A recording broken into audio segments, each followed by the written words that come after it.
안녕하세요. 뻘지연구소의 뻘짓입니다. 이번에는 비즈니스 노트북을 하나 가져왔는데 코로나 시대가 오면서 재택, 야외, 거점 오피스 이런 일하는 공간에 대한 경계가 많이 사라졌잖아요. 언제 어디서든지 업무를 볼 수 있다는 컨셉의 노트북인데 뭐가 다르냐? 많이 다릅니다. 재밌는 기능이 되게 많아요. 바로 HP 엘리트 드래곤플라이 G3입니다.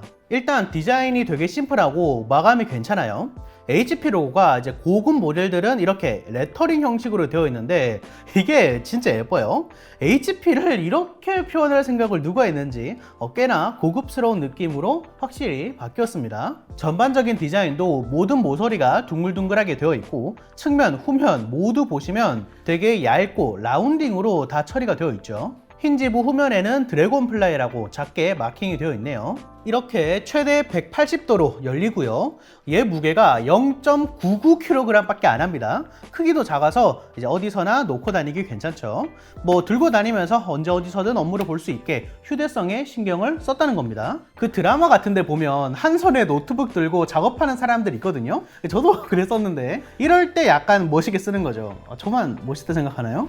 일단 스펙부터 말씀드리면 CPU는 10코어 12스레드의 i7-125U가 탑재가 됐고요. 2개의 P코어에 8개의 E코어, 구성이 특이하죠. 인텔이 원래 저전력 라인업은 좀 박하게 2코어나 4코어 정도 넣어줬는데 이제 빅리틀 구조를 채택을 하면서 2코어를 좀 낭낭하게 넣어주기 시작했어요. 실제로도 성능이 많이 올랐고요. 램은 16GB의 인텔 아이리스 X의 내장 그래픽이 탑재가 됐고 인텔 내장 그래픽 중에서는 최고 사양이 들어갔습니다. CPU 성능 우선 말씀드리면 순정 상태에서는 최대 20W로 전력이 제한되어 있어요. 인텔이 전세대 저전력 CPU인 i7-1265G7보다 40%나 높은 성능을 보여줘요. 개선이 정말 많이 됐죠. 그런데 얘가 기본적으로 TDP 제한이 걸려 있어요. 인텔 XTU 같은 프로그램에서 이제 여기를 올려주면 전력 제한을 풀 수가 있거든요. 푼 결과는 다음과 같습니다. 좀 더 높은 퍼포먼스를 원하신다면 55W로 설정을 하면 되고 이 경우 데스크톱이 i5-10400과 비슷한 성능이고요. 발열과 적당히 타협을 보신다면 30W 정도로 제한을 걸었을 때 이제 성능과 온도 모두 잡을 수 있을 것 같아요. 그럼 GPU는 어느 정도냐? 어쨌든 인텔 내장 그래픽이라서 딱히 기대를 안 했거든요. 그래도 엔비디아 MX350 정도의 성능은 나옵니다. 이제 외장 그래픽으로는 GTX 750 Ti 정도 되겠네요. 실제 게임 성능은 어떠냐? 아마 이걸로 게임을 기대하시는 분들은 없겠지만 전체적인 성능을 가늠하기에는 이만한 것도 없죠. 당연히 롤은 잘 되고요. 발로란트도 중간 정도 옵션에서 잘 되고요. 참고로 오른쪽은 TDP 제한을 55W로 푼 거고요. 좌측은 기본 상태일 때입니다. 이제 둘 다 캐주얼 게임 정도는 충분히 즐길 수 있는 정도라 보시면 되고 중사양 게임인 오버워치로 와보면 중간에 스케일 100% 옵션인데 TDP 설정에 따라서 약간 차이가 나요. 다음으로는 디스플레이인데 이 모델은 13.5인치의 1920x1280이라는 3:2 비율을 가지고 있어요. 일반적인 노트북보다 세로로 꽤 길다고 보시면 돼요.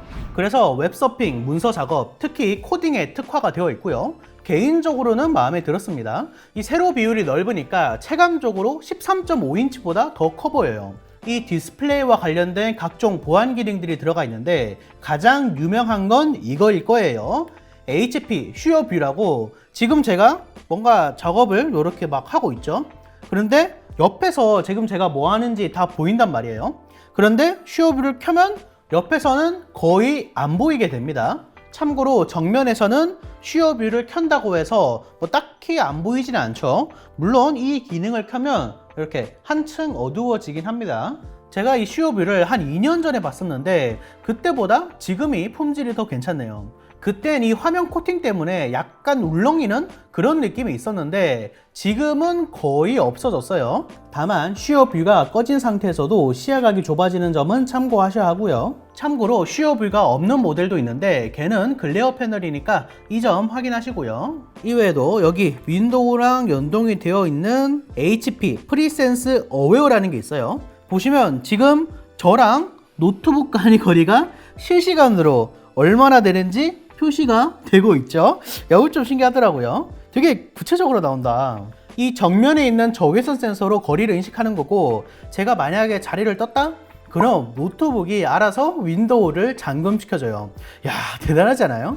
반대로 다시 노트북에 앉게 되면 이렇게 인식을 해서 바로 화면을 켜줍니다. 와, 이건 되게 어디 카페나 공유 오피스 이런 데서 야외 작업할 때 신경 안 써도 되게 만들어 놨어요. 디스플레이 스펙도 말씀드리면 sRGB 100%에 DCI-P3 81%라는 괜찮은 패널이 들어갔고 최대 밝기는 실측 1000니트까지도 나오고요. 되게 밝죠? 야외에서 보기에 충분하고 슈어뷰를 최고로 켠 상태에서는 250니트까지 떨어집니다. 어두워지는 게 기분 탓은 아니었네요.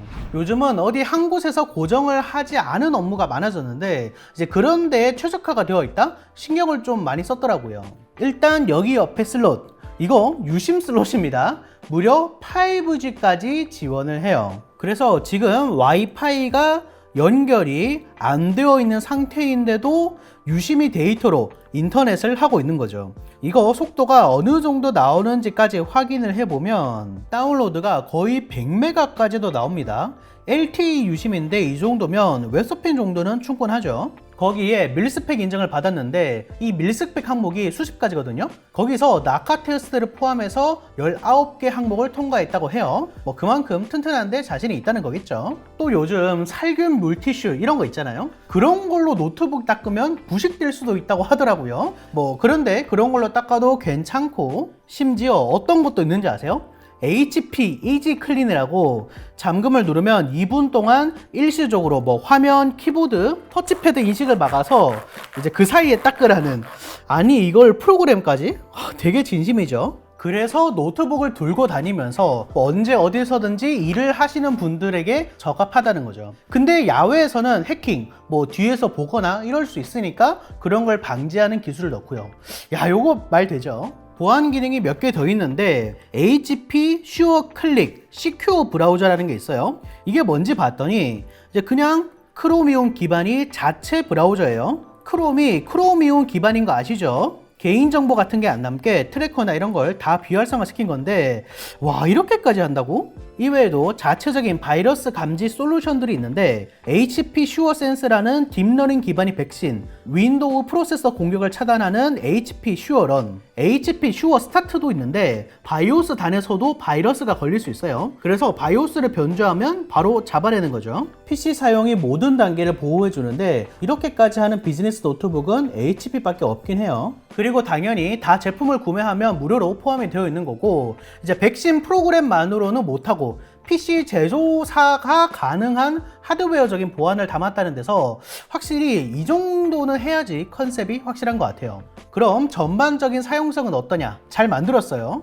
이게 세로로 기니까 아래 공간이 많이 남아서 트랙패드 사이즈도 전 세대 대비 더 커지고 키보드 키캡도 큰 편이고요. 자판에 LED도 나와서 밤에도 잘 보이고, 지문인식 키는 키보드 쪽에 있고요. 방향키는 풀 사이즈로 넣어줬으면 좋았을 텐데 이건 아쉬운 부분이죠.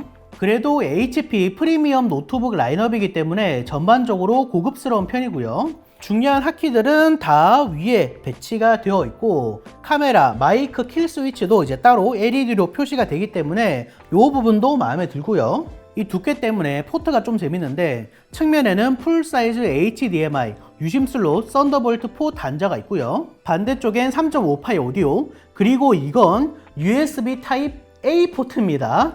이 두께가 USB 타입 A보다 작아서 이제 이렇게 해놨어요. 자, 그럼 한번 분해도 해볼까요? 자, 이렇게 분해를 완료했고요. 전체적으로 되게 깔끔하게 되어 있네요. 분해 난이도는 쉬운 편입니다. 나사 4개만 풀면 되는데 사실 이 분해하기 쉬운 것도 어떤 비즈니스 노트북인 관점에서 필요한 요소 중 하나예요. 단체로 업그레이드 할 때 시간이 또 많이 소요되면 안 되거든요. 일단 사이즈 때문에 마더보드가 여기 위 요 정도밖에 차지를 하지 않고 중앙에 CPU가 있고 이제 굵은 히트 파이프 하나로 커버를 하고 있는 구조인데 작은 팬이 2개가 들어가서 이 부분은 조금 더 괜찮은 것 같고요. 이쪽에는 M.2 SSD 슬롯, 이쪽에는 와이파이와 셀룰러를 담당한다고 보시면 됩니다. 배터리가 체급 대비 상당히 큰 게 들어갔어요. 68Wc 배터리가 들어갔는데 제가 항상 하는 테스트에서 게임은 2시간 30분, 유튜브 재생은 5시간 반이 갔습니다.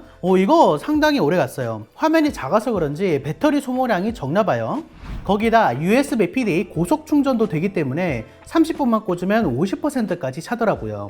이런 건 안 빼먹고 잘 넣었죠. 그래서 결론은 뭐냐? 출장을 많이 다니시거나 공유 오피스에서 일하시는 분들에게 괜찮은 것 같고, 보안에 대해서 고민하고 있는 중소기업 아니면 스타트업 이런 데서 약간 보안에 대한 대책으로 사용할 수가 있겠죠.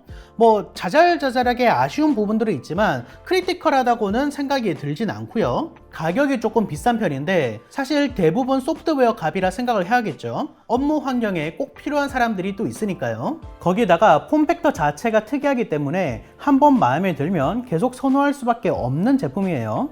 확실한 타겟에 확실한 제품인 것 같아요. 이런 보안 컨셉의 제품이 HP 말고는 딱히 없기 때문에 하이브리드 업무 환경에 놓여 있어서 보안을 중시하는 기업, 스타트업, 중소기업들은 이 제품을 쓸 것 같습니다. 자, 영상 시청 감사하고요. 그럼 다시 옵시다.